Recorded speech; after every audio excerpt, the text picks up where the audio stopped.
Digital arrest, online honey trap, sextortion સહિતના cyber fraud માટે બેંકની કીટ દુબઈ મોકલાવવાના રેકેટમાં સાયબર સેલે મુખ્ય સૂત્રધાર મિનલ દરજીના ખાસ નાગરિકને ઝડપી પાડ્યો છે.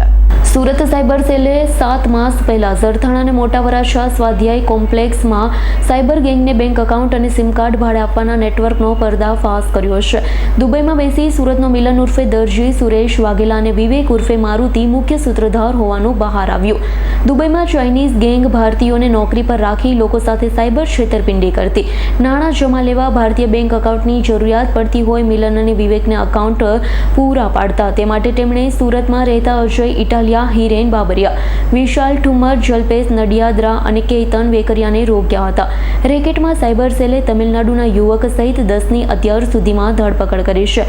પોલીસના જણાવ્યા પ્રમાણે મિલન દરજીના ઇશારે તેના સાગરીતો સુરત, નવસારી, ભાવનગરમાં ફરી લોકો પાસે 10 થી 15,000 રૂપિયામાં એકાઉન્ટ લઈ આવતા એજન્ટને તેની ટકાવારી આપી મિલનનો સંપર્ક કરાવતો. સાયબર સેલા ગુનામાં અનિલ નાનુભાઈ ખેનની ધરપકડ કરી. વોન્ટેડ આરોપી મિલન દરજીના ઇશારે અનિલ દુબઈ ખાતે રહી POS મશીન દ્વારા દિરામ વિડ્રોલ કરવાનું કામ કરતો. તેને બેંક કીટો કમિશનથી મેળવી દુબઈ મિલન દરજીને આપી હતી. Bureau report, S9 news, Surat. અમારી તમામ માહિતીથી અપડેટ રહેવા માટે જોડાયેલા રહો S9 ન્યૂઝ સાથે.